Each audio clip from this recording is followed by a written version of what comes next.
Never pay a collection until you watch this full video, because once you learn the 5 things I'm gonna share with you, you're gonna be able to increase your chances of getting results like this, like this, like this, like this, and like this.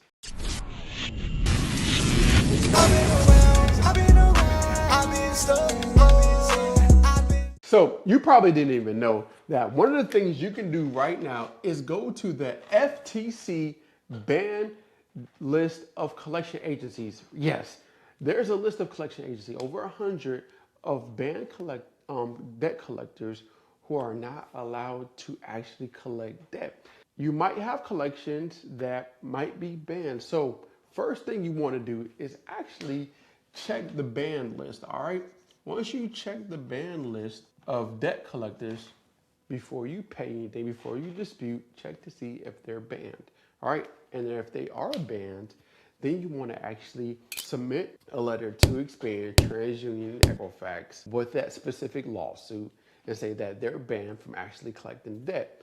And after that, if they don't remove the collection off your report, then you want to file a CFPB complaint stating that, hey, this collection agency is banned from collecting debt. Most likely, it will increase your chances of getting that specific collection off of your report. All right. Now, what if those collections isn't on the ban list? Now, there are 2 things you can do, right? You can dispute it, all right? There are 2 ways to go about it. You can dispute it with Expand, TransUnion, Equifax, or you can do another way. All right, but I'm gonna talk about the third way, which is another way you can actually get the collection off your report. So if the collection isn't on the ban list, then you want to actually dispute it, all right? Now, how do you go about disputing this specific collection? Now, there are multiple ways to actually dispute this collection, okay? You can leverage this right here, the Fair Credit Reporting Act, all right? The Fair Credit Reporting Act gives you, it's your right, it's your laws to be able to actually dispute anything on your report. Now, the reason why you're able to do certain things is one of the laws says, hey, now look, you know what? Let's just read it, all right? 15 U.S.C. 1681 EB, right? Accuracy of report. Whenever a consumer reporting agency prepares a consumer report, which is your report, right, with Expand, TransUnion, Equifax, it shall follow reasonable procedures to ensure maximum possible accuracy of the information concerning the individual about whom the report relates. So you're probably thinking, what does that mean? That means is when you have a collection on your report, yes, it belongs to you. Yes, you own it. That's not what we're disputing. You're disputing the accuracy of the account, right? The accuracy. So the accuracy of the account, guess what? The account number, account balance, last verified data, last activity, date reported, date open, a balance owed, close date, account, like all this stuff, even the payment history has to be maximum possible accuracy, right? All this information is supposed to be accurate.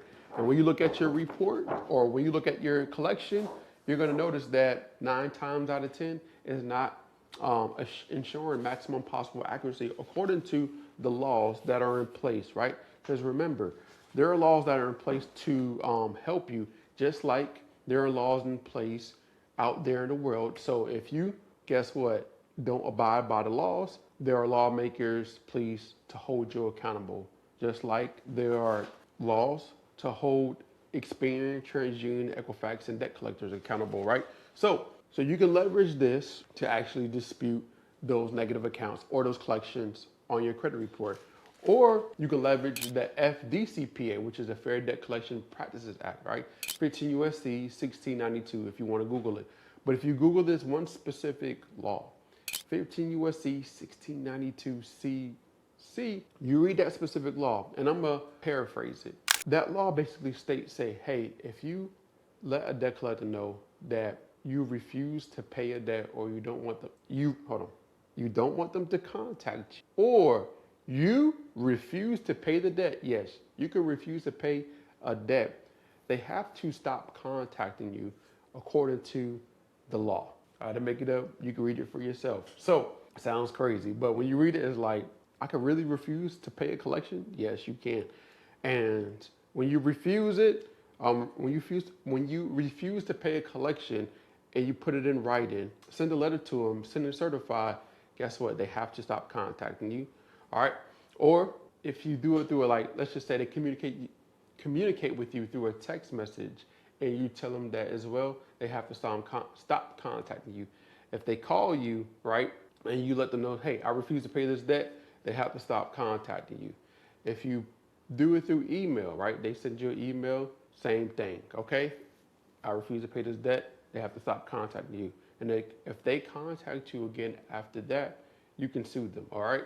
So that's the third thing, is actually suing the debt collectors, all right? Sue them, all right? So you can sue the debt collectors, all right? Now, I don't know how to do that. You will have to talk to an attorney, all right? You can Google a consumer attorney in your local area. As long as you have everything, let's just say, documented. Let's just say a collection agency contacts you and you sent them a letter, right?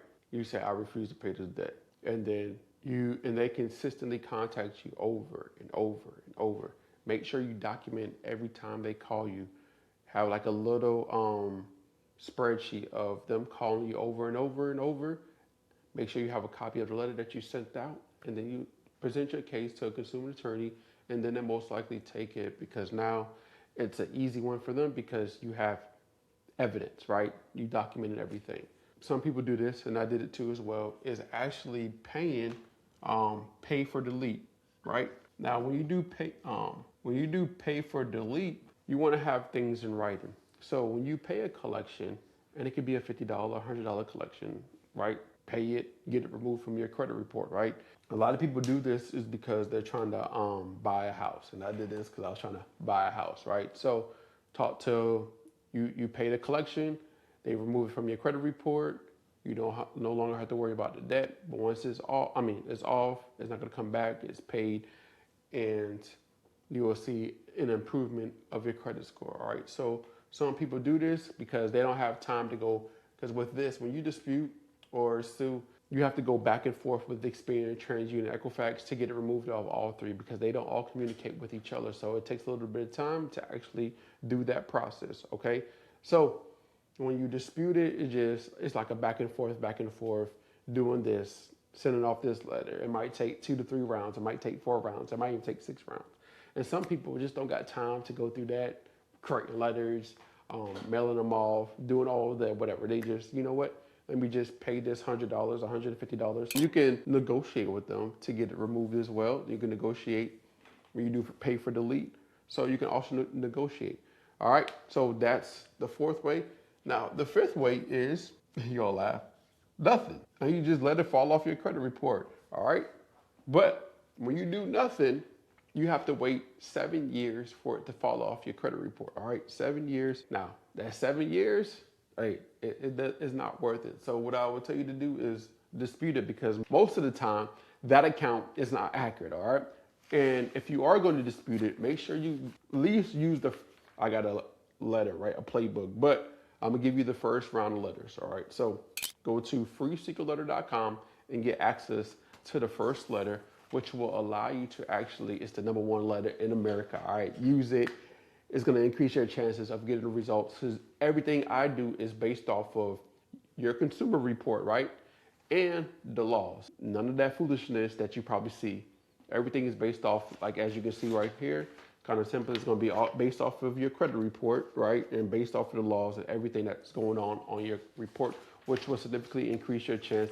And your letter is going to be 1 out of 1, because it's based off of your consumer report and not a template that everybody uses. This is going to be different because it's all based off the facts off of your consumer report, all right? Your credit report. So go grab it, freesecretletter.com, get access to it, use it, increase your chances of getting the results. And thank you for watching this video.